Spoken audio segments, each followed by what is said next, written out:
across the UK, on DAB+, on YouTube, on your mobile, and on your side. This is Talk.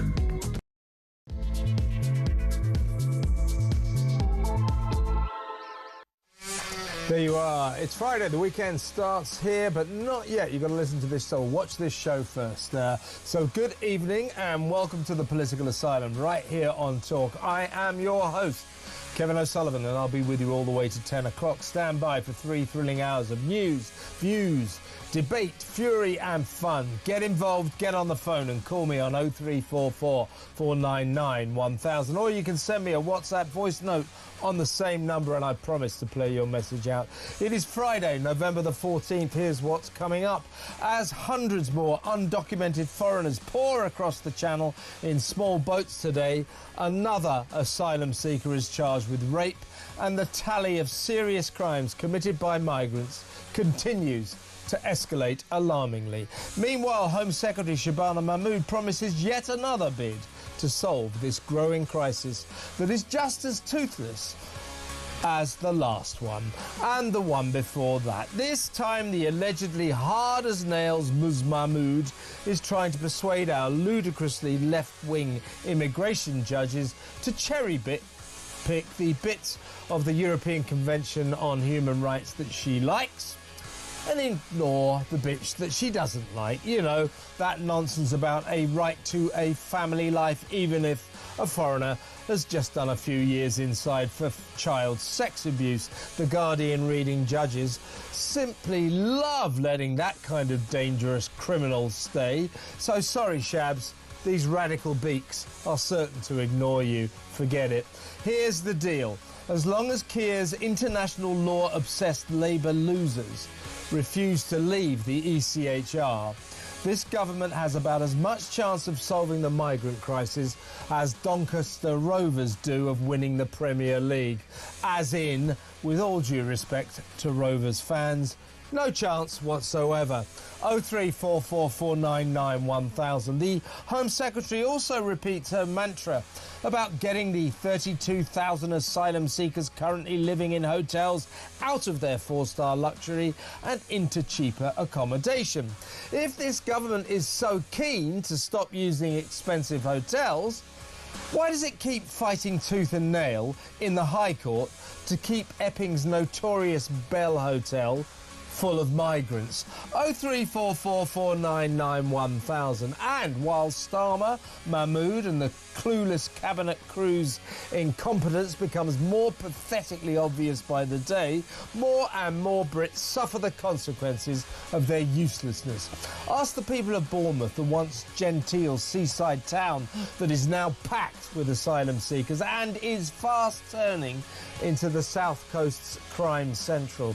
I'll focus on this benighted resort tonight, and as the crime rate emanating from 3 hotels keeps on rising, I'll ask long-suffering locals what it's like to have hundreds of undocumented young men roaming around town, living amongst them. It's a story that's happening all over the country, but the seaside towns are getting the worst of it because they have more hotels, obviously. 0344 499 1000. Do you live in a seaside town with problems? Give me a call. 0344 499 1000. In other news, utter chaos in Downing Street as Robert Reeves and two-tier Keir bottle raising income tax. Labour lefties celebrate, but experts ask, where are you going to get the money from then? And all the while, the markets look on in horror at this panic-stricken budget backtrack, and their faith in this calamitous Chancellor evaporates. The city thinks she's an idiot. This is serious, folks. As the government unravels, the country plunges further and further into deep trouble. 0344 499 1000. Also tonight, the latest on the BBC after its half-hearted apology to furious Donald Trump almost certainly guaranteed that he will continue with his $1 billion lawsuit. How the hell can the self-satisfied pompous fools at the state broadcaster insist that Panorama deliberately doctoring footage to make it look as if Trump called for a violent insurrectionist assault on Capitol Hill was not defamation. It was about as serious a libel as there possibly could be. What's wrong with the BBC? 03444991000. Plus, scandal-prone Peter Mandelson gets caught yet again. Caught on camera, in fact, taking a leak in the street. This guy can't do anything wrong without getting nabbed. He always gets found out. Oh, he's brilliant, they say in Westminster. I think he's an absolute loser, real idiot. And finally, the Green Party's hilarious belief that migrants who cross the channel illegally are all surgeons, engineers and lawyers. I actually feel sorry for these wide-eyed, be-kind environmental morons. So stupid it hurts. 03444991000. All that and so much more. So don't go anywhere. Stick with me right here, right now. On Talk, the home of free speech and common sense. Let's spend Friday night together. And it being Friday, my Friday friend is in the studio, political strategist Pete Barnes. Welcome, Pete. Hi, Kev. How's it going? All right, lots to talk about tonight. Lots to talk about. We are going to get, we'll get to the budget and the chaos in Downing Street at the moment. And when I say in Downing Street, I mean number 10 and number 11. This backtrack about income tax is disastrous. Nobody wanted that. Of course, that would have been a serious breaking of their manifesto promise not to raise taxes. But financial experts are just saying, well, they've got to raise 40 to 50 billion pounds. There is now a genuine black hole in our finances. If they don't hike income tax, how the hell are they going to find this money? The danger here is, I wasn't going to talk about it, I am now, but we will drop this in just a second, that we'll come back to this. The danger now is they'll come up with all these bits around the edges, like the farming inheritance tax and things like that. Lots and lots of different tiny taxes which will cause a mosaic of chaos. It's really bad news, folks. This is very, very serious. We are teetering on the edge of a serious, serious crisis born of the Chancellor and the Prime Minister's utter abject incompetence. This is getting worrying. It really is. Yeah. We'll talk about that in just a little while. But let's talk about what's been going on. As I say, I have sources on the South Coast, and I was told this morning that by 10 a.m. Obviously Storm Claudia hasn't reached the South Coast yet, but by 10 a.m. 200 migrants are already docked on our South Coast, and they've been coming across all day. So, while Shabana Mahmood is going, we're going to crack down, we're going to change the rules, we're going to ECHR, we're going to change the rules a bit. No, Shabs, you've got to leave the ECHR or forget it. While she's fiddling around again around the edges, this crisis continues and continues. But, what is it really all about? Bournemouth. We'll talk about Bournemouth in a little while, but another asylum seeker from Egypt has been remanded in custody, accused of raping a woman in her 30s in Bournemouth, in a Bournemouth woodland. And Bournemouth is having so many problems. It's got about 650 migrants, asylum seekers in 3 hotels, and there's 87 documented serious crimes, either charges or convictions, and it goes on, and only recently 4 Kurdish men were imprisoned there for a combined 22 years for a ferocious assault on a shopkeeper and roaming the streets with machetes. These were asylum seekers, migrants from Iran and Iraq. Now, this is a story that's going on all over the country, obviously, but the South Coast is taking the brunt of it because they've got so many more hotels.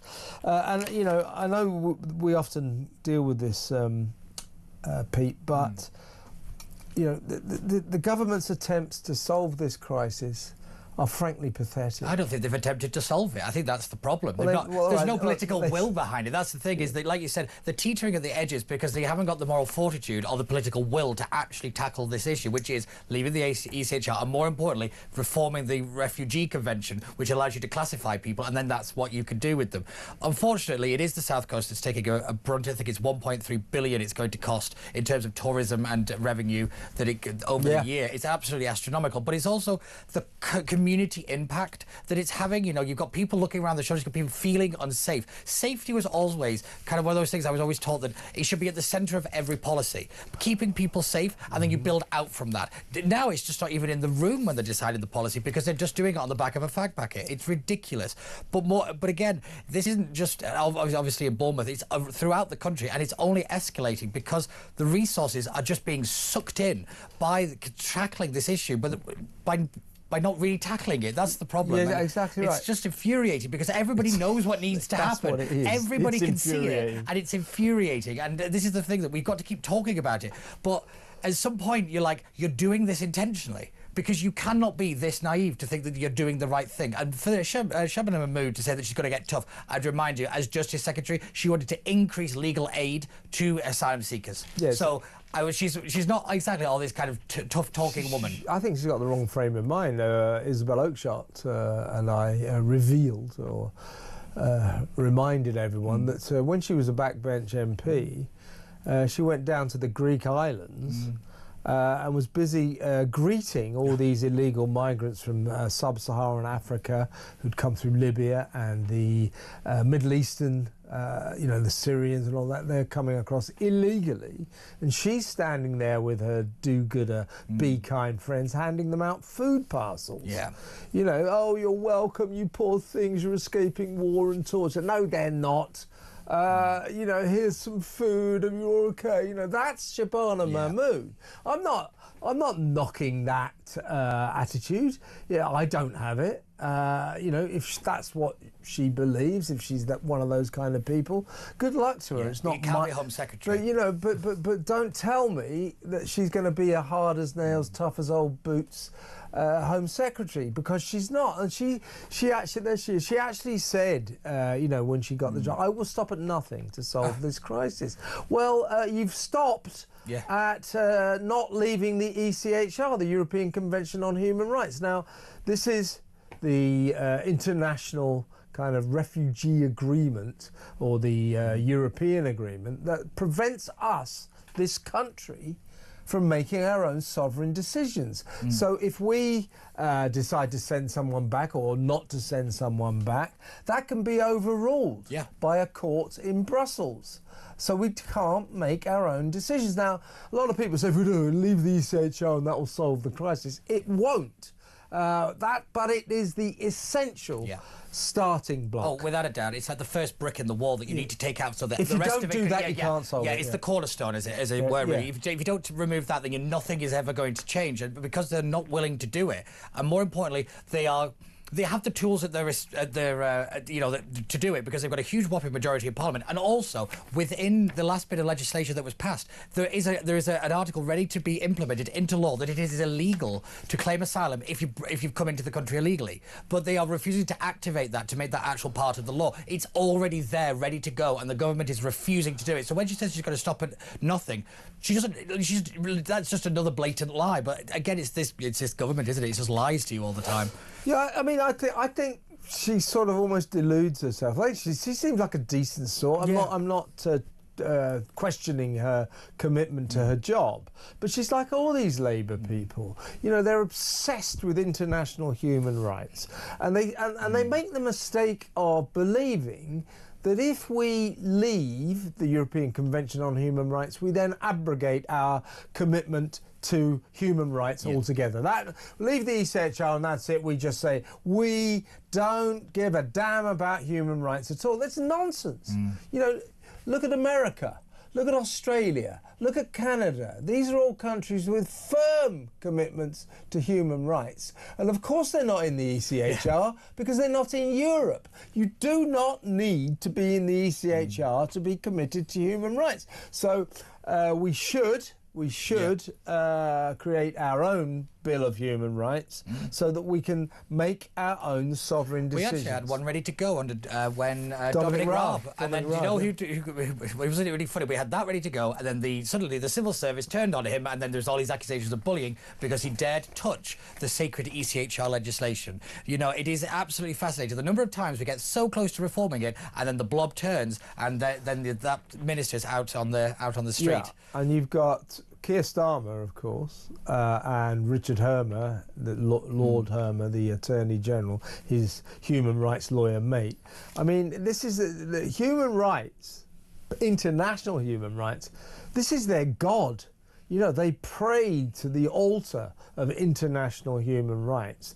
They are absolutely obsessed with it. So there's no chance that this Labour government, under Starmer and Hermer, and I think Mahmood, will ever leave the ECHR. And as we just said, Pete, if you don't leave the ECHR, you've got no chance of getting anywhere. It isn't the be-all and end-all. It isn't the panacea that will solve everything, you know, leave the ECHR and tomorrow everything is great. But it has to be the foundation stone, the first starting block of successfully solving this crisis. If you don't do that, no chance whatsoever. No chance whatsoever. Let's go to break, and we'll talk more about this as well, because we need to talk about the number of crimes being committed around the country, particularly on the south coast, by these mostly young men that we allow to come across the channel. Hundreds more today. Didn't see that in the papers, did you? You know, it's almost getting to the point where people just don't bother. That's my fear, is that that's the plan. Is it actually people become so used to it that they don't pay attention anymore? Maybe they're creating this budget chaos deliberately. I think that's true. I actually do think that. What do they call it? A dead cat strategy, yeah. Look, so we'll talk about that when we come back, so stay tuned.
Big news coming this December. Our talkTV app is moving to the Talk app. You can watch, catch up and listen to all your favourite shows and podcasts anytime, anywhere, all on the Talk app. From Monday, 1st of December, the talkTV app will no longer exist, so don't miss out. So head over to your App Store or Google Play and search Talk now.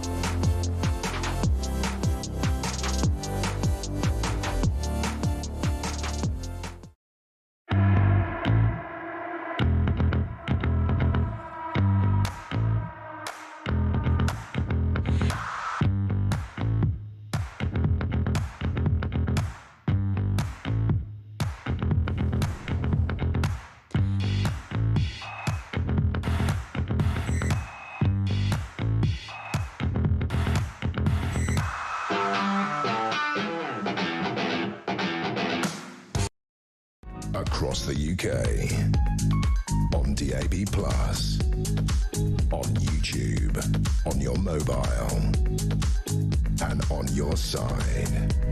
This is Talk.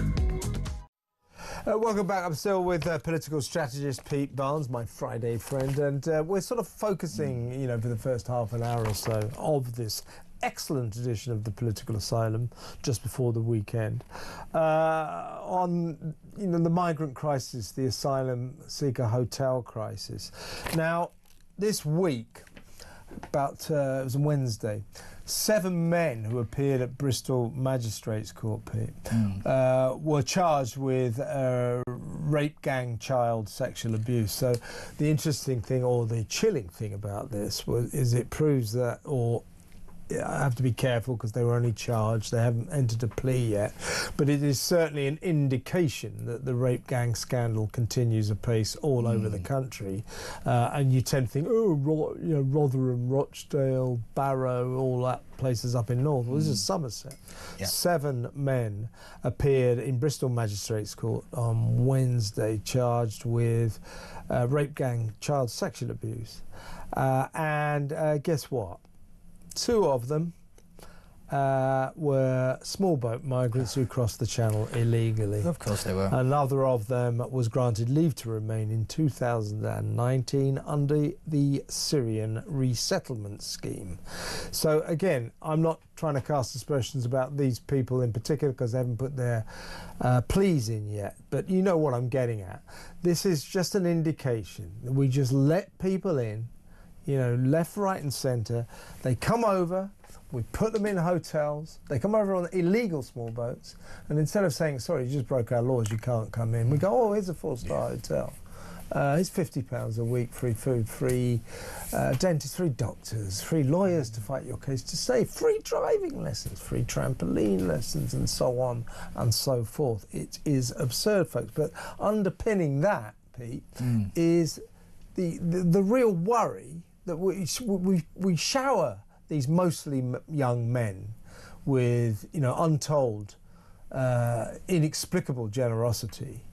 It's just ridiculous. Yeah. But underpinning that is the real worry that we don't know anything about them. Yeah, for the life of me, I do not understand how we could just let everybody in. We have no idea who they are. Let them into a hotel. We don't track them. We don't hold them in because they aren't prisoners technically. And yet we see it again and again. These instances of these horrific crimes being committed, and we're just told it's just a few bad apples. I hate to break it out to people. It seems to be an orchard now.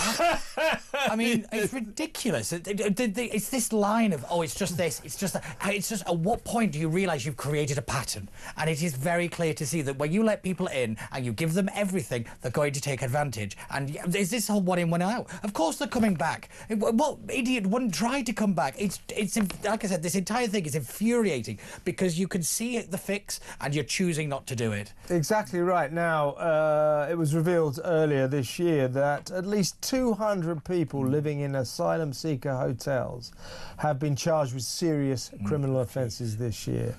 And this is even more concerning. They've been charged, but without the police revealing their immigration status. So, how are we going to monitor the alarming number of crimes being committed by migrants? These are charges or convictions. There are some serious convictions going on at the moment. As I say, for example, this machete-wielding gang of migrants jail for a shop attack in Bournemouth. If any of you, we're going to talk to a lady from Bournemouth later on in the show, about half an hour or so. But if any of you got one call, Joe, if you're listening, Joe, we'll come to you in a minute.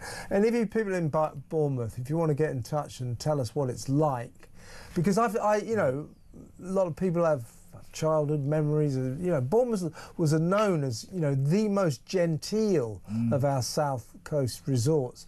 Upmarket, you know, stylish, nice. It's got a fantastic theatre there.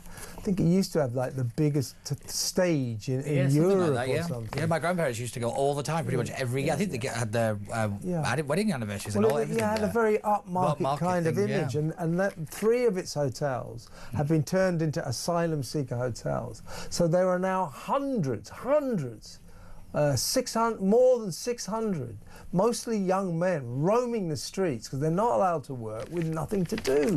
It's a recipe for trouble. Around the country, 200, more than 200 migrants, asylum seeker hotel residents, have been charged or convicted of serious crimes.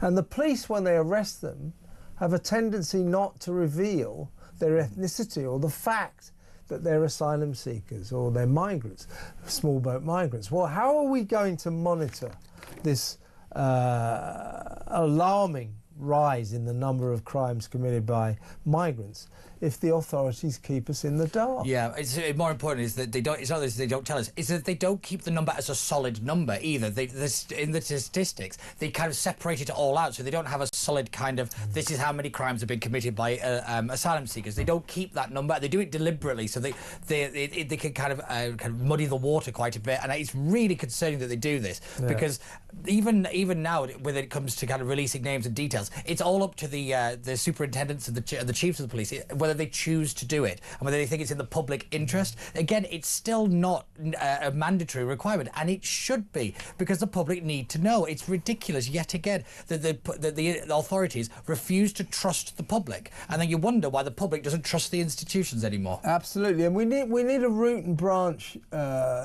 review of the way we deal with this escalating crisis. As I say, hundreds coming over today. You know, by now they'll probably be in Manston, the airport, or the former airport in North Kent, being processed. And then they'll be sprayed around the country into various asylum seeker hotels.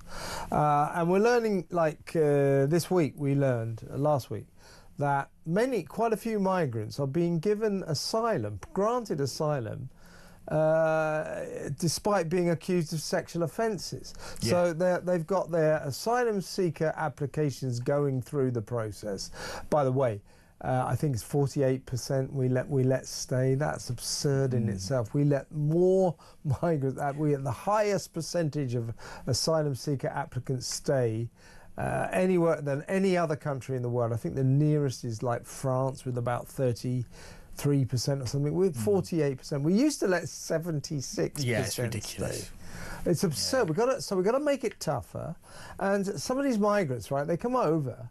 They get charged.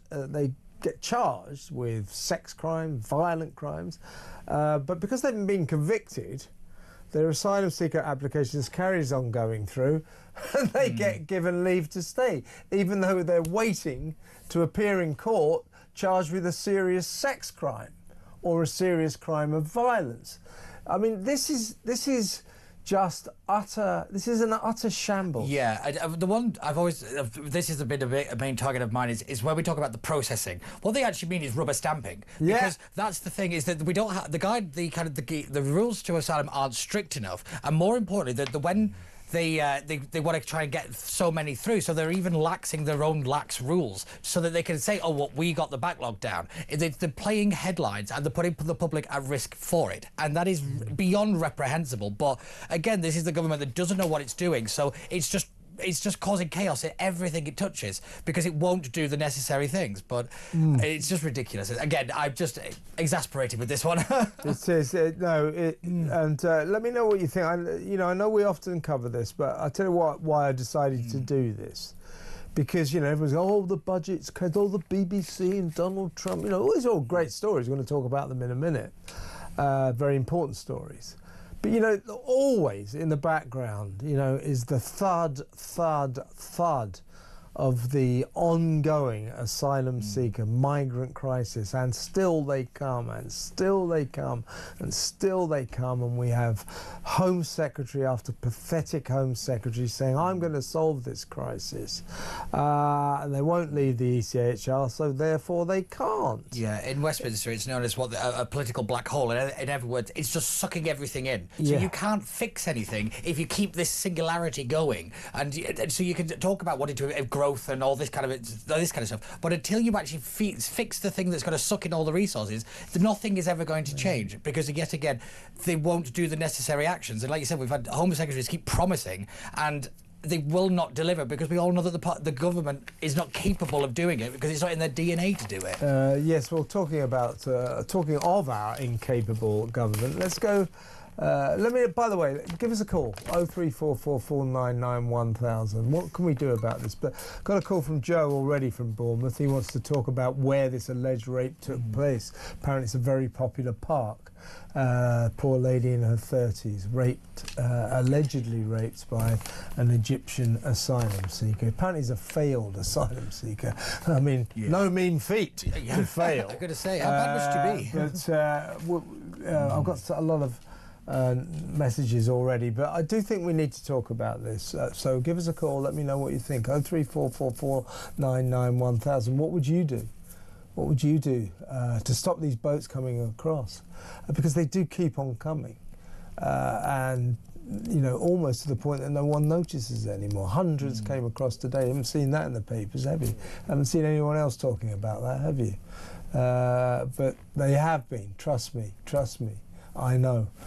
So let's go to break, though, because talking of our incompetent government, we're going to talk about the budget, the mess and the budget. Or are we? Or shall we do the BBC? Let's do the BBC. Which incompetent it's institution? More fun, isn't it? Yeah.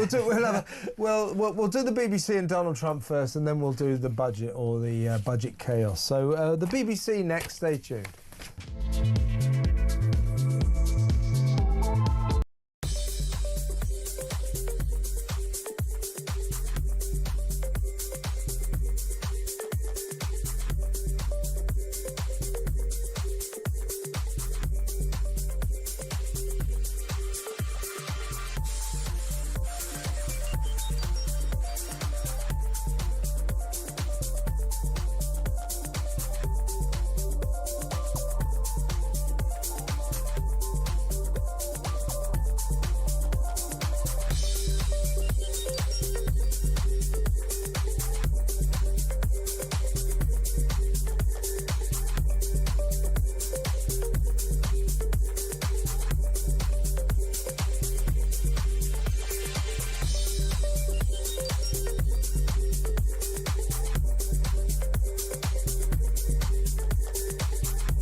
across the UK, on DAB+, on YouTube, on your mobile, and on your side.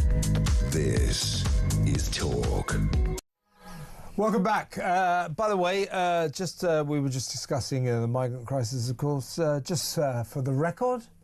So as you know, since Keir Starmer came into power, July the 4th last year, wasn't it? And of course it was smash the gangs, I will smash the gangs. Well, he didn't smash any gang, he hasn't smashed a single gang, so he changed from smash the gangs to one in, one out. The one in, one out scheme, which is just a sick joke. I think we've sent about 70 back to France now, and they've sent us about 46 back. Some of our migrants, or two of them who we sent deported back to France under the one in, one out scheme, decided that they didn't like it much in France, so they went back to Calais, to the north coast, and got onto another illegal boat and came back to Britain. Meanwhile, ever since that scheme came in, beginning of August, something like 12 to 13,000 migrants have come across the Channel illegally. I would remind you, it's supposed to be a deterrent. Yeah. So it's not a deterrent. What is it for? So, but anyway, overall, here's Keir's overall overarching performance since he became Prime Minister. Smash the gangs, one in, one out, a deterrent. 62,012 migrants have come across the Channel illegally since he became Prime Minister. The man is useless. Useless. Talking of useless, let's talk about the BBC. Oh, there we go. Now, what I'm hearing from Washington, unsurprisingly, that Donald Trump is not impressed by the BBC. I think that's putting it very lightly. Yeah. So the BBC, Donald Trump said, you better apologise to me by Friday, otherwise I'm coming for you, because Panorama doctored his speech on January the 6th, 2021, to make it look as if he was calling for violent insurrection, to make it look as if he was encouraging that weird mob wearing buffalo hats to storm Capitol Hill. He did nothing of the sort. Anyway, so he said, I'm going to sue you for $1 billion. That's defamation, that's libel. And he's right. It's a very, very serious defamation, very serious libel, that. And the BBC, we don't think we've done any wrong. Well, it was a human error. Yeah. It wasn't a human error. They deliberately doctored that tape to manipulate the truth and tell a lie about the President of the United States of America. It's such a bad defamation, such a bad thing to do, that it's caused a kind of diplomatic incident. It's affected relations between Britain and America. The President is fuming. So, yet last night, the BBC allegedly buckled and said, all right, we'll apologise, and then came out with this stream of words. I was saying earlier, Pete, that journalists have this habit that every time they see the word, I'm talking about newspaper journalists, often broadcasting journalists as well, but particularly newspaper hacks. I'm very guilty of it myself over the years. Every time they see the word apology, they put grovelling before it. Issued a grovelling apology. Grovelingly apologised last night.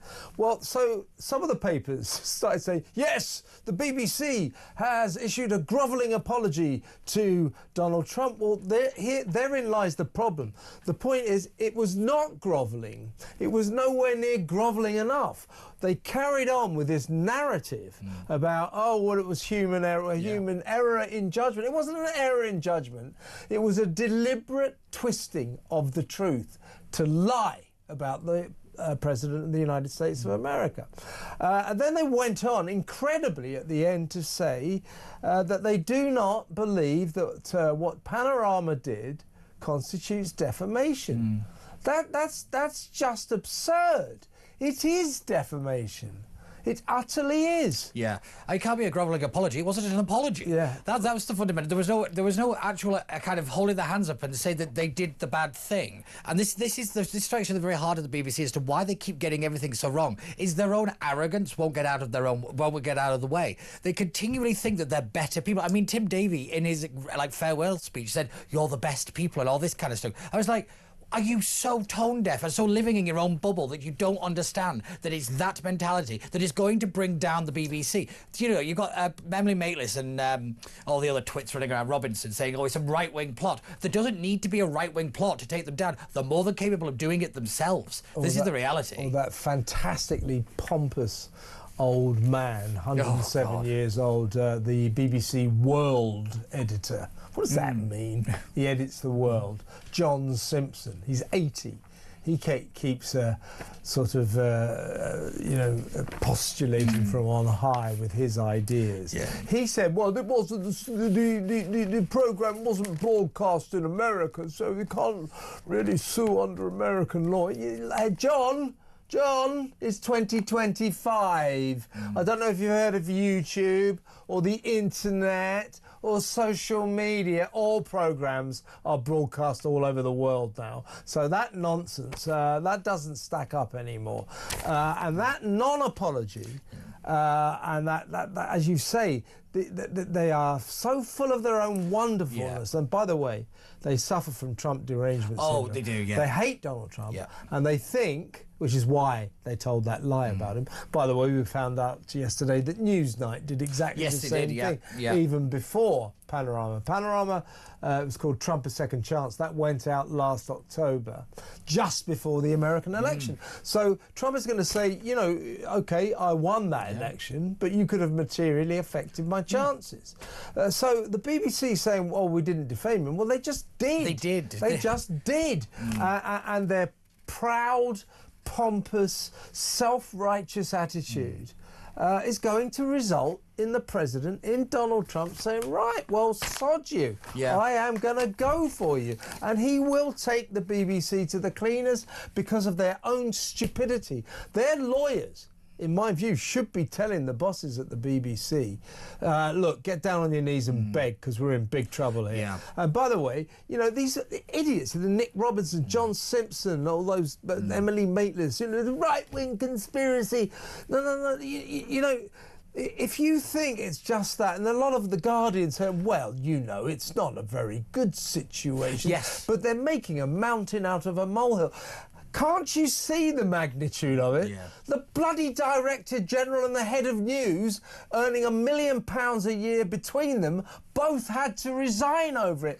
Isn't that an indication to you just how massive this is? What is the matter with those people, Pete? If I knew, I'd tell you. I generally don't, but I do think they should be studied for medical science, because that level of delusion isn't... It can't be good that they're allowed to walk among us, because... The fundamental reality is, I was listening to one of these media shows that they do, where they kind of critique themselves, and they keep talking about bias in terms of a kind of party sense, and of like, you know, well, we can't have Robbie Gibb, for example. They've been after him for ages. But I mean, one of the likely successes is James Purnell, who was a Labour minister. They always seem to cut bias in the wrong ways. You're talking about the Board of Governors, and the Guardian in particular. Everyone's going, yeah, well, you know, Tim Davie, the Director General, and Deborah Turness, the head of it, they only had to resign because of this right-wing fascist who used to work for Theresa May. You know, Robbie Gibb. You know, it's him. Look, you know, isn't it a good idea to have a range of opinions, a range of political outlooks among the governors? And he's right. You know, he alone seems to have spotted the trouble the BBC are in.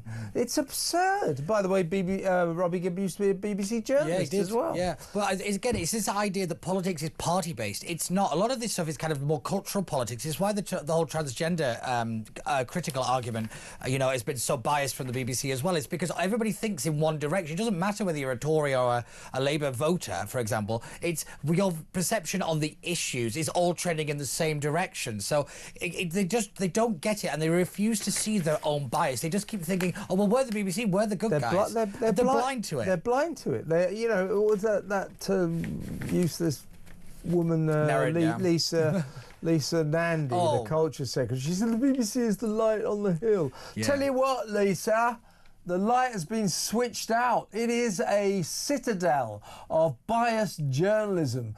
What they've reported about Gaza is an international scandal.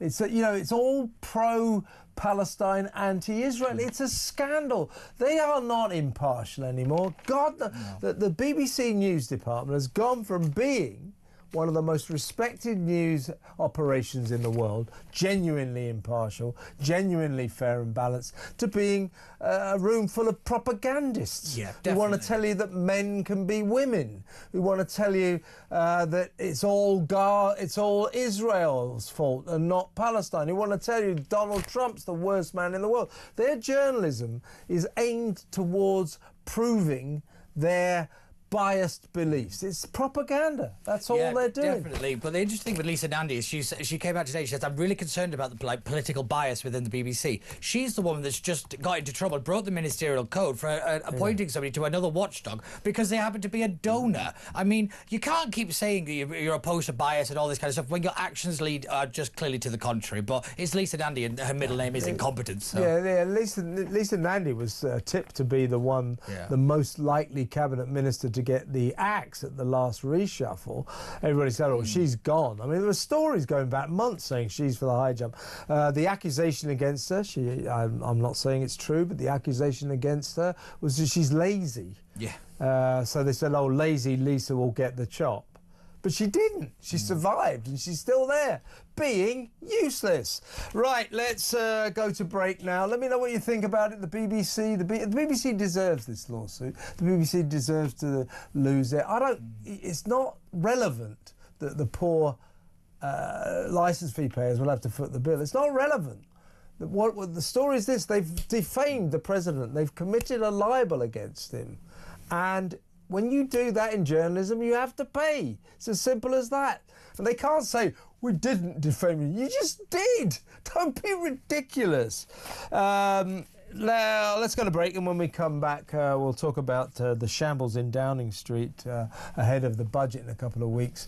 It's really getting frightening, this, folks. So stick around. Me and Pete will talk about that after these messages.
In terms of your question around taxes, there are no additional tax rises needed beyond the ones that I've set out. Don't need to increase taxes. I'm not coming back with more borrowing or more taxes. I will not increase your national insurance. I will not increase your VAT, and I will not increase your income tax. We don't need to come back for more. We've done that now. We've wiped the slate clean. The economic circumstances have declined, deteriorated since a year ago. We are having to look at taxes and spending.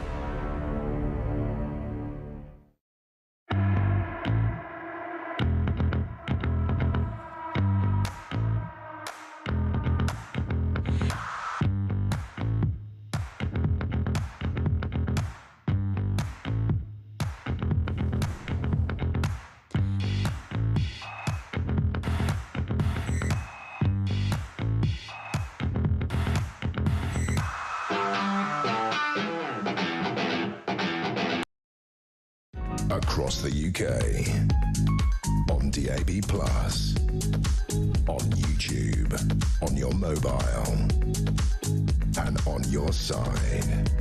This is Talk. Welcome back. We need to talk about Keir. We need to talk about Chancellor Robert Reeves. Now, Pete, I mean, this is ridiculous. So yesterday we learned late in life. Wow, what was that? Yesterday we learned late in life that Keir Starmer and Rachel Reeves have bottled it. That they haven't got the guts because of left-wing Labour MPs. They haven't got the guts to raise income tax. Now, you know, of course, none of us wanted that. No. But actually, folks, I hate to say this, it probably would have been better if they'd have done it, because they do have a 40-50 billion pound black hole in our finances that Rachel made all on her own. They need the money, and if they don't get that money, we're going to be in big trouble. And we have a government and Downing Street in utter chaos, So the question now is, how is Rachel going to raise the money? We think she's going to come up with lots and lots of a mosaic of little taxes here, there and everywhere that will cause, you know, chaos, utter chaos, and won't really work. So if she doesn't raise the money, we're in big trouble. Meanwhile, the markets are looking at this budget backtrack because they've been for the last 2 weeks sort of softening us up. Oh yes, to definitely. say, oh, there's going to be an income tenderising. Income tax, right? Exactly. Yeah. And suddenly they backtrack. The markets are looking at this indecision, and they've lost all faith in this government. They've lost all faith in the Chancellor.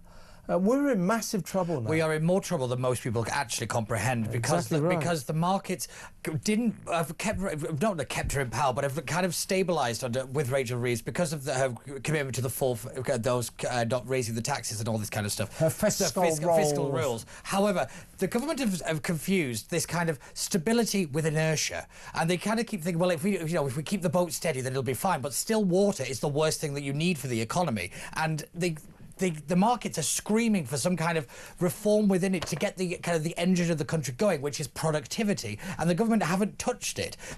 So now they're doing victory laps, saying, "Oh well, we didn't raise income tax." That's a political headline. The economics underneath it are chaos, because you're right, Kev. There was over 100 tax raises were on the table, were expected in the budget, and it's this little piecemeal thing, this complex character. What you're going to get, folks.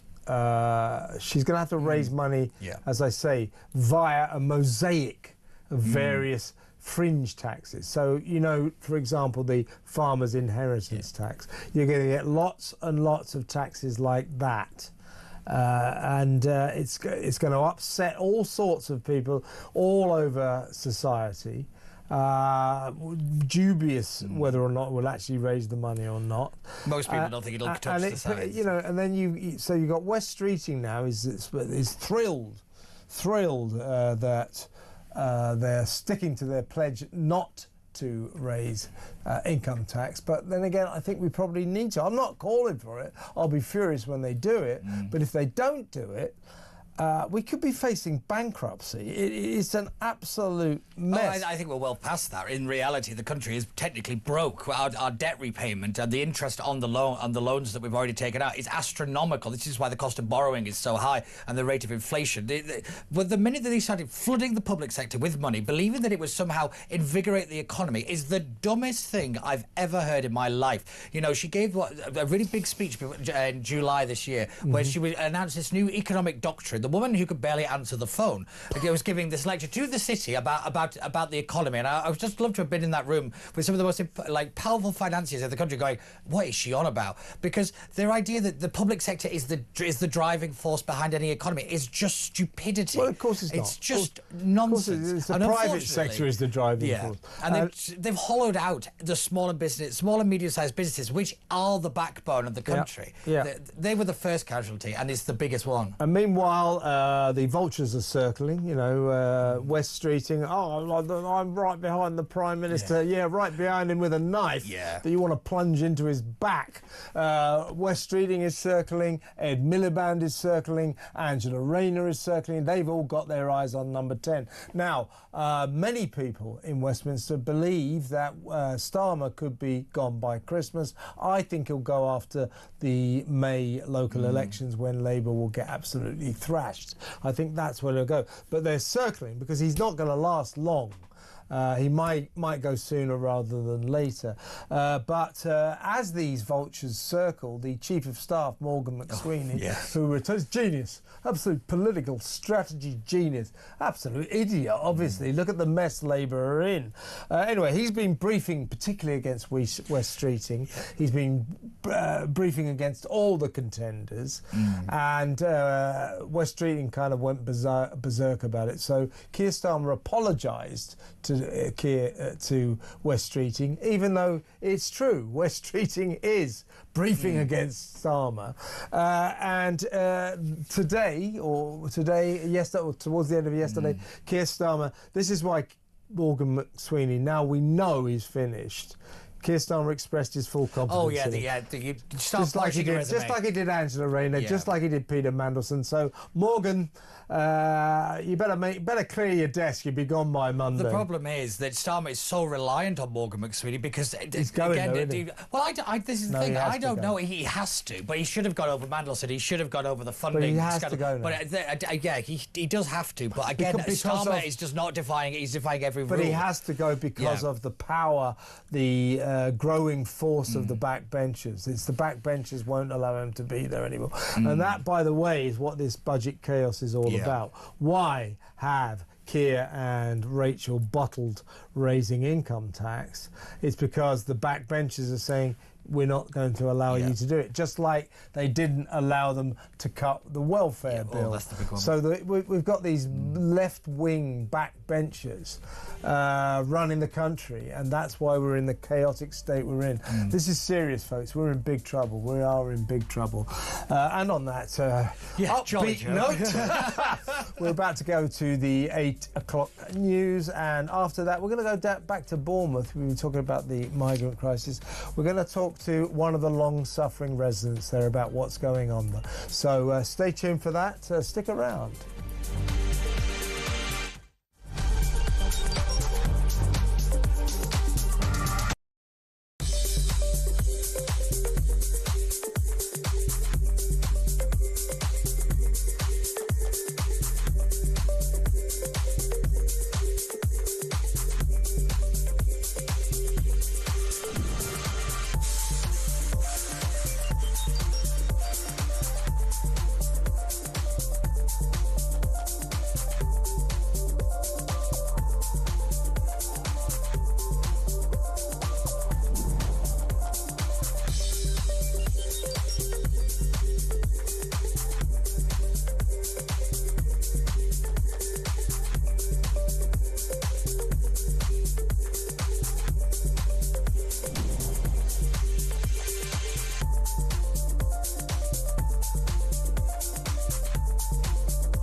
Across the UK.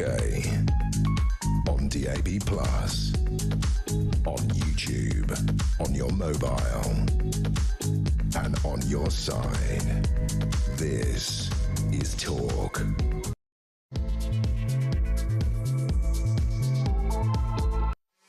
Welcome back. This is the second hour of tonight's Political Asylum. In an hour's time, you lucky people, it's my TV show, What Just Happened? So we'll give way to my telly show in an hour or so. That'll take you through till 10 p.m. And then it's, I believe, Andre Walker taking through into the small hours into 1 a.m. I'm still with Pete Barnes, political strategist, my Friday friend. We're going through some of the stories of the day. Get your calls coming in, by the way. What do you think about the, as I say, it's almost exclusive to this show. Hundreds of migrants have come across the channel, probably still are, but they have been coming across all day. By 10 a.m., I was told there were 200 already had arrived. They'll be put in asylum seeker hotels, and asylum seeker crimes, both charged and convictions, are going up and up and up. And the South Coast towns are taking the brunt of this, particularly poor old Bournemouth. Lovely, genteel resort, upmarket. But it's got 3 hotels have been turned into asylum seeker hotels, and the crime rate there is rising fast, and the people of that town, that seaside resort, they're living a kind of a nightmare. So we'll talk to Karen. She's a Bournemouth resident in just a little while, just literally a minute or so. Let me know also, 03444991000. Let me know also what you think about the BBC, you know, this non-apology. Do you think the BBC deserves it? Because Donald Trump is now going to sue them because they haven't apologised, and they said he didn't defame them. Well, he did. They did. They just did. So, 03444991000, and tell me about your fears for the budget. I mean, God knows what it's going to be now, but the government's all over the place. Massive coup going on, various contenders trying to unseat Keir Starmer. Absolutely. So he's focused on that. Rachel Reeves is preparing the budget from hell. She was going to put up our income tax. Now she's bottled that. People say, well, where are you going to get the money from? Let me know how, I mean, Pete and I, we find this extremely alarming, extremely worrying. We've got a government unravelling. It is in chaos, not governing the country properly. And we've got a major budget coming up in 2 weeks' time that looks like a shambles. 03444991000. The markets, the money markets, have just abandoned Rachel Reeves. They no longer trust her. That's very bad for our economy. 03444991000. Now, as I say, we'll be taking all your calls in about half an hour or so. But first, before we get to anything else, let's go down to Bournemouth. I wanted to talk to someone who's living there, who has lived there, who's a resident, to find out what it really is like to have hundreds of young men, foreign men, ambling around your town, because they haven't really got anything to do. They're not really allowed to work, and they're of a kind of age where, you know, trouble could easily happen. You know, they tend to be between the age of about 17 and 35, so they're sort of young, virile, active men with nothing to do, which is a recipe for trouble. So welcome to the show, Bournemouth resident Karen. Hello, Karen. Hello, how are you doing? I'm very, very good. Well, you've heard what I've been talking about. How has Bournemouth changed since they changed 3 of your hotels into asylum seeker hotels? I believe you've got something like 620 asylum seekers, foreign migrants, living in these hotels. How has the town changed since they all moved in? Quite drastic, really. I mean, apart from, you know, the crime's gone up, and it's, you know, very vicious crime in a lot of cases. People don't go down to the town so much anymore. The shops are closing down, a lot of them. But there's just this sort of general tension of people looking round when they're walking around places. You know, if you go to a cash machine, for instance, you're looking all the way because there's people sat around the cash machine and you don't know whether they're going to go for you when you've got the cash out or, you know, and there's just that extra vigilance that you're looking at all the time. So, Karen, when you go out shopping or whatever, when you go into town, you know, you must always have felt very safe. It was a lovely town, Bournemouth, genteel, very effete, wasn't it? It was a sort of symbol of upper class South Coast style and sophistication. But now, when you go out, you don't really feel safe. Not at all.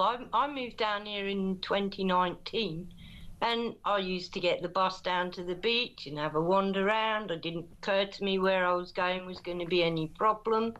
And then gradually and more gradually, and I'd say over the last couple of years, all of a sudden you just see everybody looking around when they see people going past. A lot of people would say hello to you in the old days, you know, as you walk past, whether you knew them or not. But there's a sort of looking twice before they say anything, or, you know, just sort of constantly looking around to see if there is enough people behind. Yeah, sure. And you would have heard about, now, out of the local police, Dorset police say that there have been 87, 90 or so documented either alleged crimes or convicted crimes. So 87, 90 asylum seekers have either been charged with or convicted with crimes, serious crimes. And you will have heard, I mean, what got me thinking about poor old Bournemouth was this story that was revealed today. That a 24-year-old failed asylum seeker, an Egyptian, has been charged with raping a woman in one of your parks in Bournemouth. And, you know, and there's another story not so long ago that a gang of 7 migrants were marauding around the town wielding machetes, and they sort of charged into a shop and attacked a shop owner.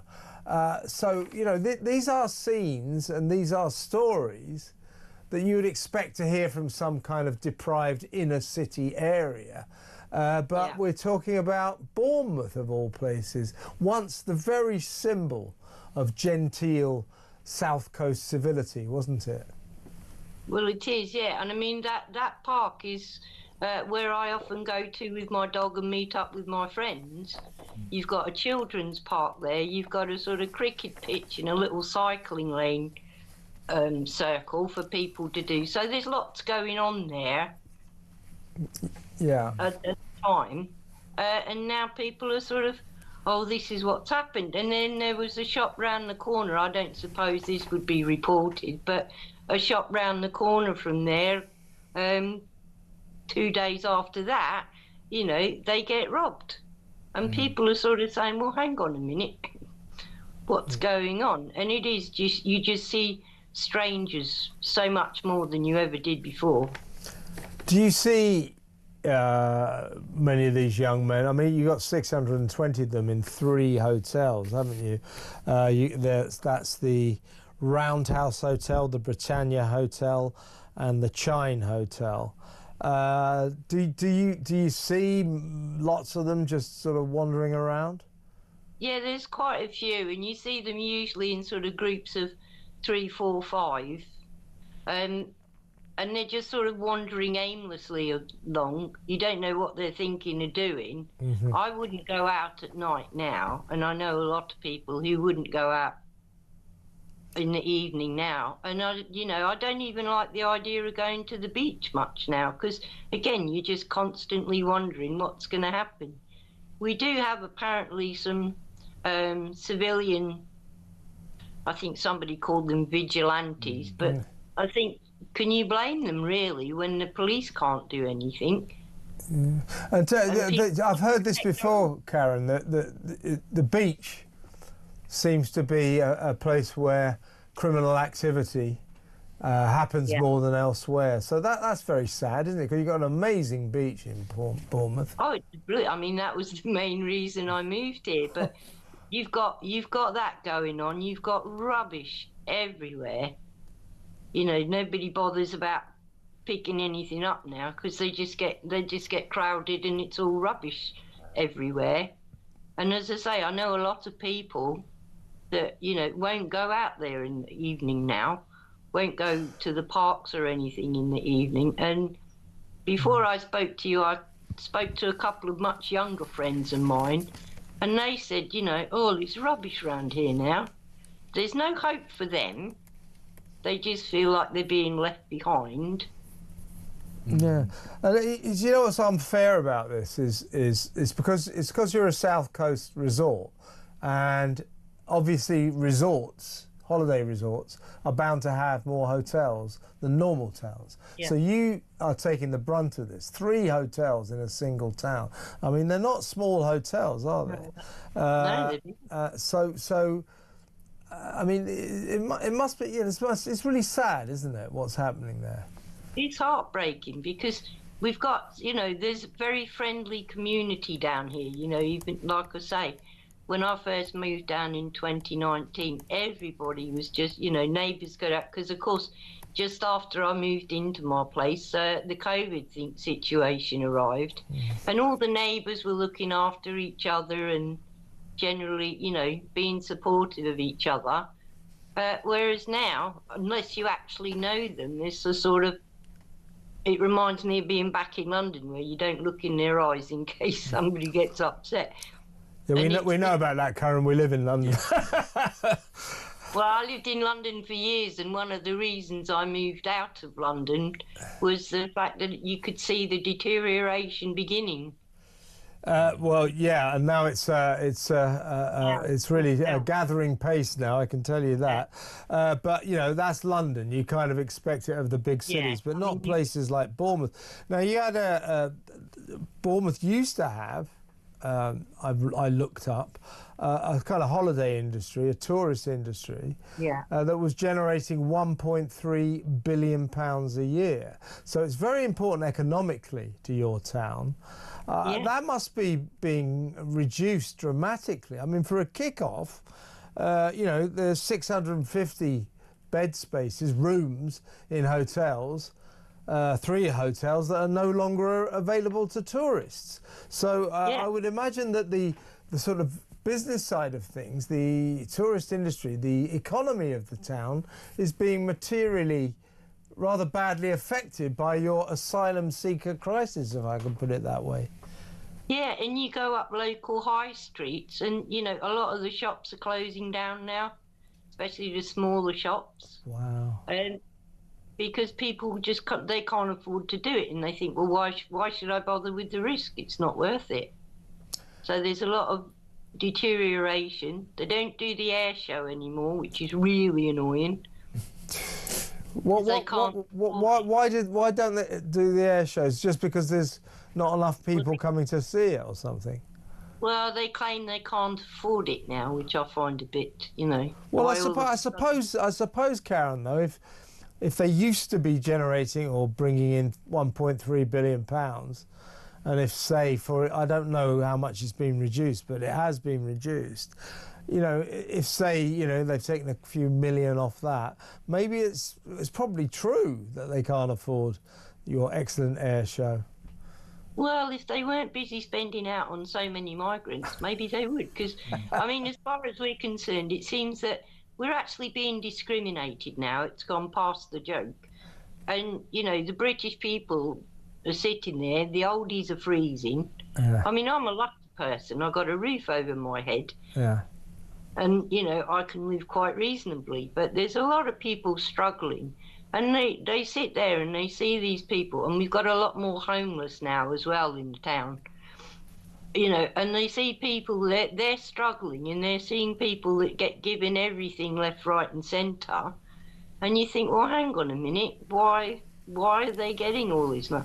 I mean, Keir Starmer knows that the reason they're coming is because he's giving them all the perks. Absolutely. The whole world knows that. but they're not interested in any way, shape or form of actually saying, OK, well, we'll stop giving them all this stuff. Is that the prevailing feeling of people like you, the people who live in Bournemouth, the residents, that the needs and the desires and the necessities of the asylum seekers are being prioritised over the people who've always lived there, people like yourself? Is that the feeling? Well, yeah, and especially people with children, they're a bit warier now, you know, do they let their children out? God. And like when I heard about Wednesday, the first thing I did is ring around to all my friends who I knew went up to that park and said, by the way, you know, keep an eye out, because sometimes their kids would go up to the park, and I thought, well, you better let them know, because they don't put it on the news or anything now, like you say. So That's sure. So this is a very popular local park for dog walkers like yourself and parents and kids. And now people are saying, be careful, because this terrible rape has happened there. As I say, we have to be slightly careful because nobody's been charged, but clearly something bad has happened. You know, so an alleged rape, I have to say, for legal reasons. But clearly that has sent a chill through the local community. Well, it's more, I think it's even now, it's a surprise, and you sort of think, well, and people are sort of, well, hang on, why is it happening here? It's never happened before. It's not. Like you say, it's a really genteel, slow place, lots of pensioners. You know, it's the whole pensioner retirement area. So there's that whole slow pace of life, quite relaxed. Nobody, you know, bothers about much or anything like that. And as I say, very friendly. And now, you know, there's a lot of, especially the old ones, who are saying, well, no, I'm not going out there now. I won't do it after dark. And if they, you know, even going through Bournemouth Gardens, which has always been really nice and pleasant down towards the beach, they won't go and sit down there now or visit down that way anymore. And so the whole atmosphere of the town has been changed by the asylum seeker situation. It's much more, well, not quite tense in that sense, but you're much more wary, you're much more vigilant. You don't leave it, you know, you don't sit there with your handbag on your lap because you don't want it nicked and things like that. And it's just, when you see the strangers now, you think, oh, you know, you sort of take a double look before you do anything. Or well, what a shame, Karen. And listen, thank you so much for talking to us. Look after yourself, stay safe now, and we'll talk again. Thank you very much. Well, there's Karen in Bournemouth, folks. That's the story of one seaside town. You know, you put 620 young men with nothing to do in these hotels in the middle of a town like Bournemouth. I think it's extraordinary, isn't it? Yeah, it is.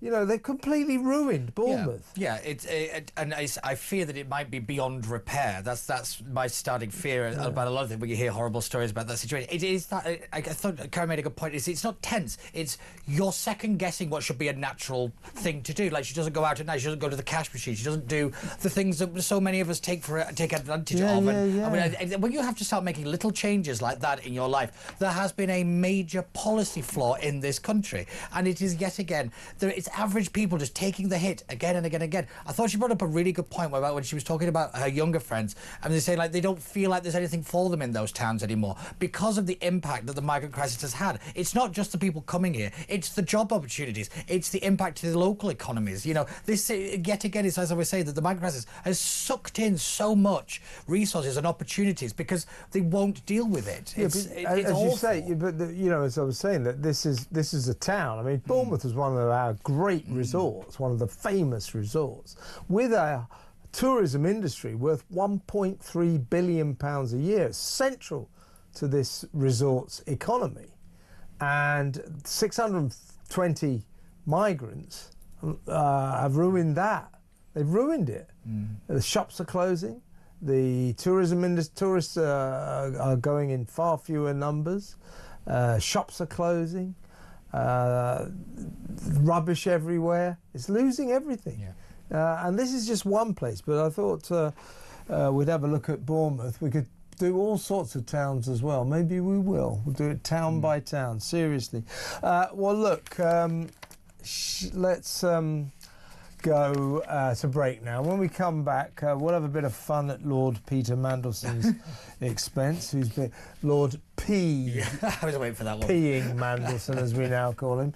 He's been caught taking a leak out in the streets in Notting Hill near his mate George Osborne's house. Apparently been at George Osborne's place. No doubt they're all sitting around patting each other in the black about how clever they are. And he was waiting for an Uber, and his Uber didn't turn up, so he got caught short, so took a pee against the wall. And the thing about Peter Mandelson, as we know, Jeffrey Epstein, that house he bought, the Notting Hill house he bought with somebody else, Jeffrey Robinson's money, everything he's ever done, he always gets caught. So, he got caught being a mate of Jeffrey Epstein, got caught saying, "You're my best pal," staying friends with him after he got convicted of child sex offences, and therefore had to be sacked as Britain's man in Washington, as our Washington ambassador. He's come back to London, so he got caught there. Now he can't even not get caught when he's taking a pee against a wall. What's wrong with this guy? We say in Hollywood, in Westminster, we go, "Oh, he's so brilliant, talented, brilliant. Is he? Or is he just like a kind of buffoon-like idiot who can't do anything wrong without getting caught? Pathetic, really, isn't it? We'll talk about that next, and also the Green Party. God. The Green Party. We'll play you some tape. The Green Party seems all these migrants coming across. They think they're all surgeons, lawyers, and engineers. Oh, God. Right. Yeah, okay. We'll talk about those two rather amusing stories when we come back.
something. Now, I do want to correct these statistics, because back in the day, you call it an apprenticeship. I would disagree with that terminology. It's not an apprenticeship, because these junior doctors now pay for their degrees. So every single doctor that comes through the lines is basically someone who spent 80 to 100,000 pounds on their education. Still heavily subsidised, and it's a job for life and a gold-plated pension.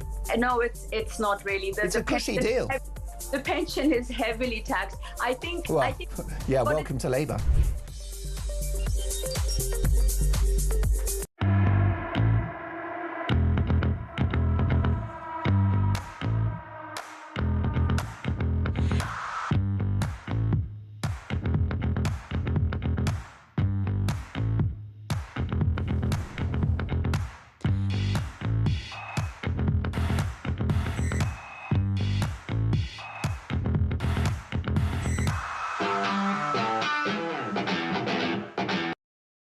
Across the UK, on DAB+,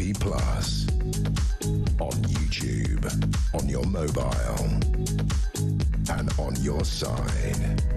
This is Talk. Welcome back. Well, look, I'm going to show you some stuff here. This is the Green Party at play, having some kind of meeting. Rachel Millward is the deputy leader of the Green Party of England and Wales. And she's the woman who said at the conference, say it loud, say it clear, refugees are welcome here, refugees are welcome here, all migrants are welcome, let them come, let them come. Oh, wait a minute, they're putting them near my house in Sussex. No, don't want that. So she's been writing, she's been furiously protesting about the idea that migrants are going to be put in Crowborough army camp or ex-army camp near where she lives. So she's very much against that. But apart from that, she's very keen on migrants coming in. NIMBYism, folks. I think this is Rachel Millward giving her views on asylum seekers generally. Take it away, Rachel. I'm here outside the training camp where the Home Office has decided to temporarily house 540 asylum seekers. What struck me most actually from this first site visit is the stories from the Home Office staff of the asylum seekers in other sites. They're talking about surgeons and doctors and lawyers, people who come from Eritrea or Afghanistan or all kinds of different places, who really should have the right to work, to contribute to our society, to be better integrated for their own well-being and for our communities, to pay tax, to be able to rent their own accommodation, to be able to get on with building their lives. We need to give asylum seekers the right to work. These camps are a political decision. We don't have to do it this way. Yeah, she doesn't want them to be in that place behind her because that's near where she lives. She wants them to be near you, not near her. But of course, she's quite right. They should all be allowed to work because they're all surgeons and lawyers and engineers. Does she really, really believe that? Here's a Green Party meeting. Watch this. My second question is actually directly to you, Rachel. It does actually go to you as well, James. You did a video the other day, Rachel, saying that all of these people, you know, doctors and engineers and surgeons that are coming here, and we should give them the right to work. Now, firstly, engineers, doctors and surgeons do not come from France on a dinghy and throw their medical certificate overboard.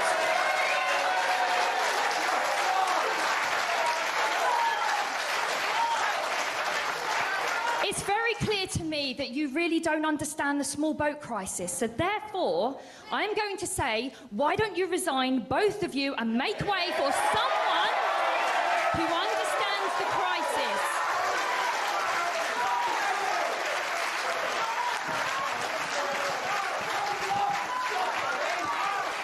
It's not a joke, Rachel. I'm serious. You do not have the capabilities to do this. You don't understand the small boat crisis. Step down, both of you, and let someone else take lead and actually get us what we need and represent this community, because you don't.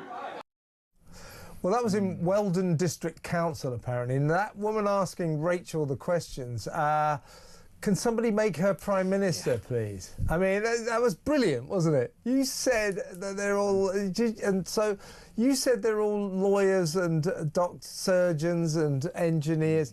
I mean, I think the tragedy of people like Rachel Millward is they actually believe that. I think they genuinely do. At first I was like, they can't really believe that, and then I realised, oh no, they definitely can, because what I found very interesting was right at the end of that was the smirk on her face, as though you can say all this, but I know more than you, that I'm better than you because of my opinions and all that. I thought that was actually quite distasteful. But as that brilliant woman said, it's not funny. It's not funny. You should, if that's your idea of who's coming across the channel, you've got no right to be deputy leader of a major national political party. That is just nonsense. Do you remember that guy, that dork who's, what is he called, Chief Secretary to the Prime Minister? Oh, Darren Jones, complete dork. I think he's MP for Bristol West Bristol or something. West. Yeah, he did that really offensive video where he treated us all like 4-year-olds. Well, yeah, that's right. Yeah, Darren Explains. Darren Explains. Well, Darren, explain this. Why did you go on to Question Time? Do you remember this? Yes, I do. He's on Question Time, and they're talking about, this was about a couple of months ago, on BBC, and they're talking about the migrant crisis, and he said, the vast majority of these migrants coming across the Channel are women, mothers, and their babies and their children. It's like, no, they're not. The vast majority of them are young men of sexually active age. They're like young men between the age of 17 and 34. And by the way, they're not fleeing war and torture. They're looking for money. They're economic migrants.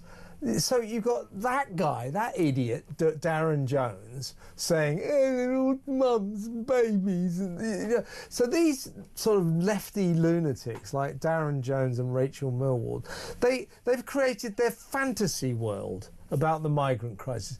These people coming across the Channel, they're escaping war and torture. Well, last time I looked, there's not a whole lot of war in France, and even less torture, so they're not escaping war and torture. And their mothers, their babies, their children, no, they're not. Few of them, but not many. They're lawyers, they're surgeons, they're engineers. No, they're not. They've just created this fantasy image of what they want it to be. Because that's no good. And it's because they want to elevate themselves. They've actually done it as a kind of ego-driven thing. Is that they want to say that we're better people. They want to say that we're helping people, and that they're, halo polishing, as you always say. Yeah, be kind. But as I always say, it's be kind or else. And that's the most dangerous thing. It's the ease to which these people feel they're comfortable to lie to people. Yeah. That's the most perverse bit. Is they're either an idiot and they believe it, or they know that they're lying and they're just going to keep perpetuating the lie.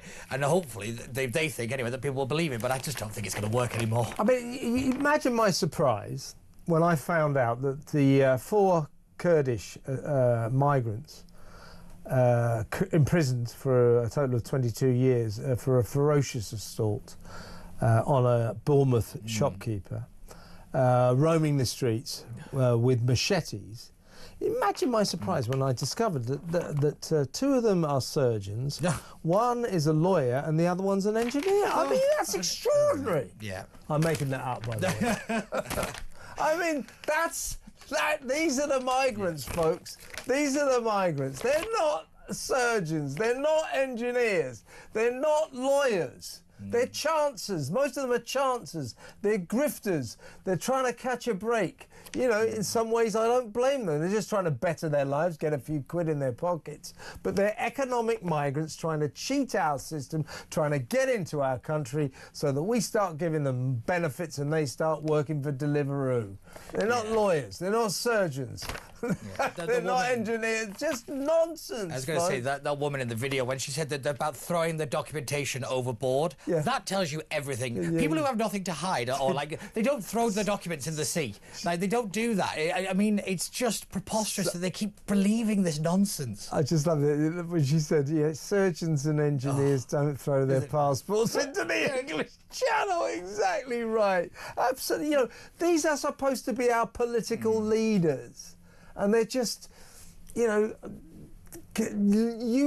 fantasists, with this ideal image of the world that they want it to be. And it's not like that, folks, I'm afraid. Very quick word before we go to a break. Peter Mandelson. goes to see his old mate, George Osborne, the former Chancellor, Tory Chancellor, sort of Labour Tory, in Notting Hill, where, of course, Peter Mandelson once bought a very dodgy house, borrowing money from Geoffrey Robinson, the richest person in the Labour Party, and not declaring it, borrowing money interest-free. That got him sacked from the cabinet in a brilliant scandal that was called Notting Hill Gate. And then, of course, he tried to get the Hinduja brothers dodgy passports. That got him sacked from the cabinet. And then he went to Washington for Starmer to be the ambassador, our man in Washington, the British ambassador, very important role. And he gets caught being mates with Jeffrey Epstein in his birthday. But you're my best pal. That guy Mandelson, he's mesmerised by money. For him, doesn't matter if he was a paedophile, he's got money, I want to be around him.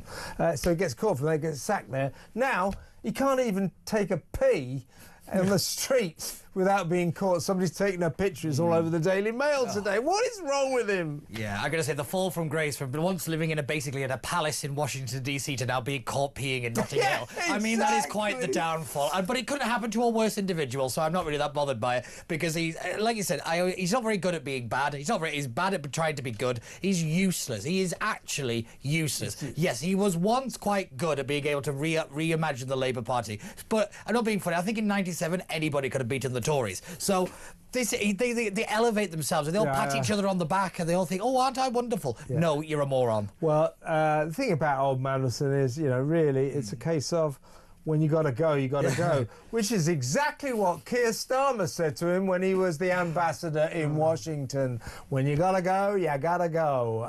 Anyway, let's... we got to go. We got to go to break. We'll be back in just a second.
Across the UK, on DAB+, on YouTube, on your mobile, your side. This is Talk. Welcome back. Now, we're going to take some phone calls in just a little while, but in about 20 minutes or so, you lucky people, it's my TV show, What Just Happened, which will take you through until 10 p.m, so 9 p.m. till 10 p.m, 1 hour of pure, all-out, top-quality entertainment, news, views, fury and fun. Here's a clip.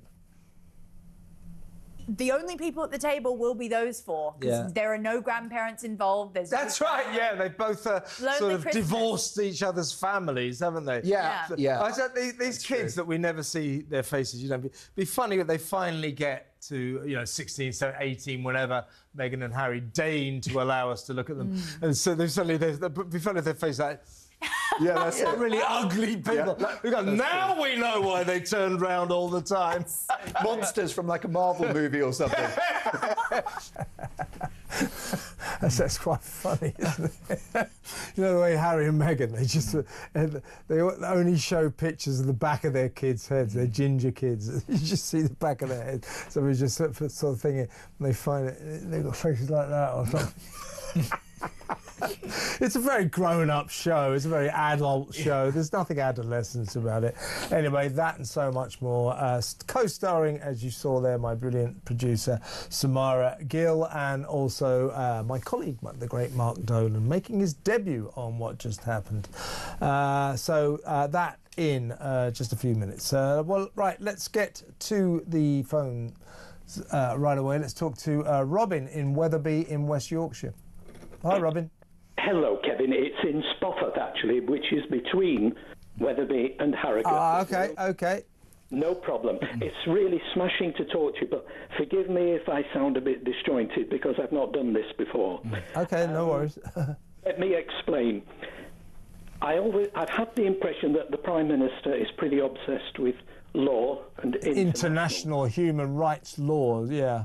Exactly. He's obsessed with it, even when it's not mandatory like the Chagos deal. But I wonder if you'd agree with the following. What would be the legal consequences if the Prime Minister told the French, we are keeping our boats that rescue asylum seekers mid-channel in port. We are not sending them out. Question. So what do you mean by that? I can't quite work out what you mean, Robin. Right, I'll tell you what I mean. He tells them we're not sending our boats mid-channel to take the asylum seekers off their rubber boats and bring them back. Oh, that we don't escort them into Dover or Folkestone. We just... We take them off the boats and we put them on our own vessels and we bring them back. Now, if we told the French that, who would be contravening international law? Because the French would be under some kind of duty of care to force those boats not to leave the French coast. Well, yeah, I mean, would not be there mid-channel. Yeah, but the system. I mean, this should be incumbent upon the French to stop them. We gave them £500 million to start for them to stop them. But their business model is this: the asylum seekers, the people smugglers, if you like. It isn't actually very, very few of these small boats, dinghies, get all the way across. About a month ago, one did actually make it. It was quite a story. It was actually quite impressive. It actually did make it to Folkestone Beach, and everybody was rather stunned. But what their business model is this: that they just get halfway across. The people smugglers tell the migrants this: just get halfway across. Once you get into British waters, the border force and the lifeboat water taxi service will pick you up and take you into Britain, which is what happens. So that's the deal, you know. So once they're in British waters, technically, lawyers would argue you can't turn round and take them back into French waters. Yeah, I'm not advocating that, Kev. Perhaps I've not explained myself. What are you advocating exactly? That we don't... The border force in port. Yeah. The French, we would say, we're keeping our border force in port. They would be... They've not taken any notice in the past. They've just let the boats come. Yeah. They know that the border force are not going to be there to pick them up halfway. They have a duty of care, and I would argue... Well, they don't care about their duty of care. They don't care about their duty of care. What they'll do is, if we don't meet them halfway, they'll just carry on until they get to Dover or Folkestone. Would the French have the same effect, won't it? More pressure to stop them, because they would be... No, you're missing...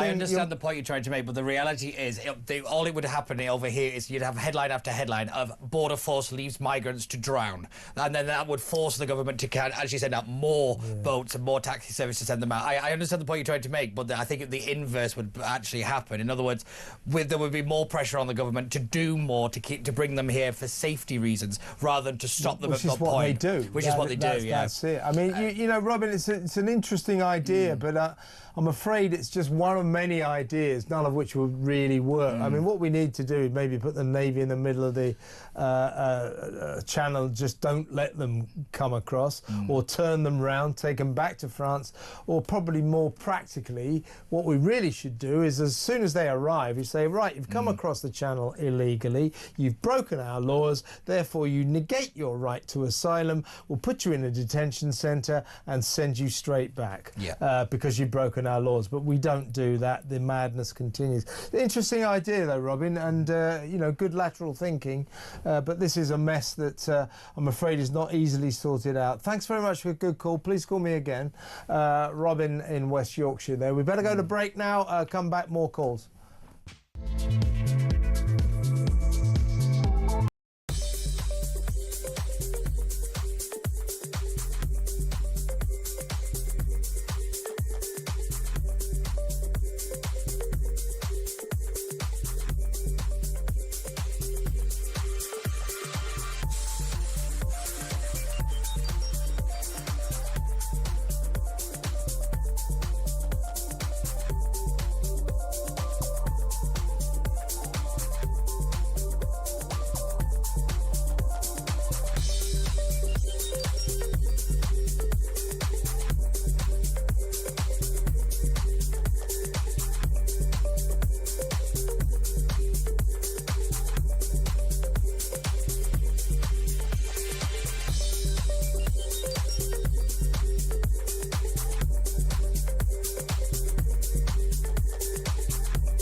In terms of your question around taxes, there are no additional tax rises needed beyond the ones that I've set out.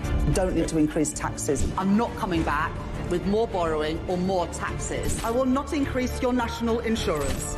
I will not increase your VAT, and I will not increase your income tax. We don't need to come back for more. We've done that now. We've wiped the slate clean. The economic circumstances have declined, deteriorated since a year ago. We are having to look at taxes and spending.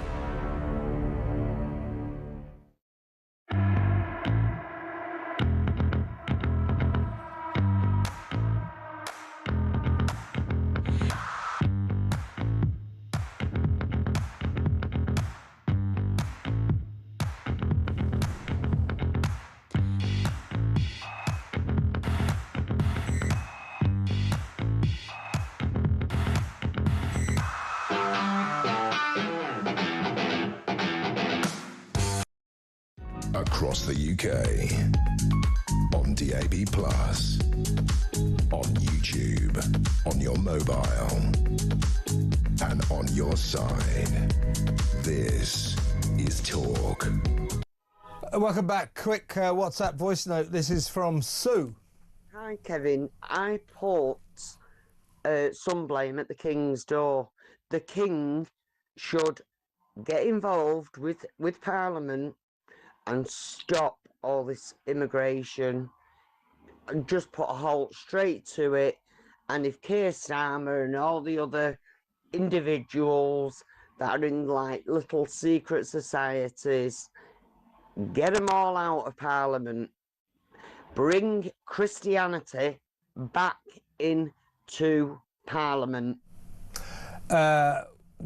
Christianity's been killed by the Church of England on an altar of wokery, so I wouldn't worry too much about that. And the thing is, Sue, you know, you have to. The King doesn't rule us. The King has no power. The government tells the King what to do, not the other way around. The King can't do anything, except witter on about green claptrap. So forget it. He's powerless. He's just a figurehead. A lot of people say, why did the King do something? Because he can't. He can't. It's a democracy. It's a democracy. We don't have aristocrats running the country anymore. Yeah, I don't like the precedent of letting a king get involved in things politically, because sometimes they get things involved that you don't like as well. Yeah, particularly not Charlie. He's a sort of Lib Dem greenie, isn't he? Never mind that. He probably votes for Polanski, so... Well, yeah, he would probably. Quick messages from Natasha, talk about Bournemouth. I have to go down to Bournemouth and what used to be the lovely Boscombe Pier area for the past 9 years to run an NHS clinic. It's very obviously become a dumping ground for migrants, not just the ones in hotels. Boscombe looks like the Middle East when children are going to school, and as I drive to the medical centre, I would say about 70% of the people on the street are foreign. There are slogans on benches and walls calling for Britain to be saved. I think that's the story. Should we get... I was just going to say, in the last 10 years in Bournemouth, the non-British born population has risen 50% in the last 10 years alone. Poor old Bournemouth. Yeah, I don't think it's more of the battle for Bournemouth. I think that's what we're living in now, because you know, it's these small, what started off as small little changes has now led us to just an incredible decline. I mean, the sort of racial makeup. I think that's fine. You know, I don't have a problem with the kind of melting pot multicultural society, but what I do have a problem with, or on Bournemouth's behalf, is 620 young men with nothing to do, many of whom can't even speak English, shoved in these hotels. We're all just wandering around the town, creating quite a nasty atmosphere. So that's the problem. That's the problem.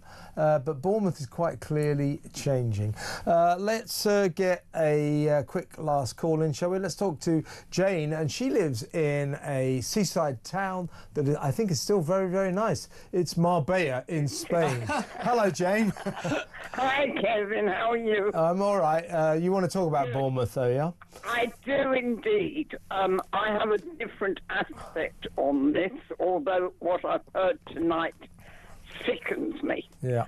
Bournemouth, when I was a teenager, had half a dozen 5-star hotel. Jewish hotels. Yeah. I mean, it was known as, you know, the most upper class, or the upper crust resort in Britain, wasn't it? Stylish and posh.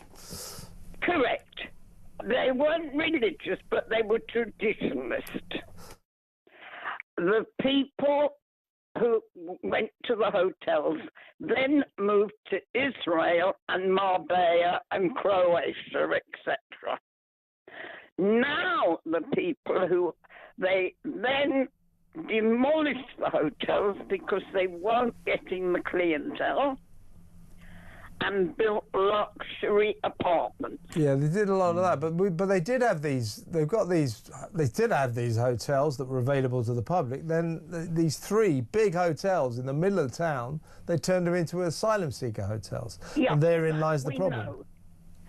But the biggest problem now is people with the luxury apartments, invariably second homes, can't sell. They are lumbered with double council tax because they've got 2 homes. I know that. I used to have 2 homes. I know about that, yeah. So soon got rid of that. absolutely a nightmare for people. Yeah, sure. Yeah, they can't sell them now, can they? They can't sell. I mean, I know half a dozen people with properties, and they are not slum properties. No. Let's put it this way: they're hamstered. Yeah, but I don't think. I mean, I don't think that's. I take what you mean. It's not the centre of the problem. Though. The centre of the problem is 620, mostly young men with nothing to do who can't even speak English. There is your problem. Jane, the show is nearly over. I'm going to have to go, but thank you very much for a nice call and my best to Marbella. Very quickly, let's talk to Dan in Liverpool. Dan, I've got a message here saying that you think that Trump should turn the BBC into a car park. I like that idea. Please go on. I think it would finally make the BBC useful to the British public for once. Yeah. Somewhere to park in central London. What a great idea. Yeah. And it would be even better because then the Mayor of London could put in as many electric car points as he wanted to. Exactly right. I'll tell you what, though, Dan. After that non-apology last night, or today, if you like, the non-apology and their insistence that they haven't defamed the president, he's going to continue with this lawsuit, and it's going to cost them, it won't cost them $1 billion, but it's going to cost them a hell of a lot of money because they couldn't bring it. They couldn't find it in themselves to say, sorry, we made a mistake, we deliberately maligned you. They couldn't bring themselves to say it. I think, genuinely, I can't speak for everyone, but for me, I don't like hypocrisy.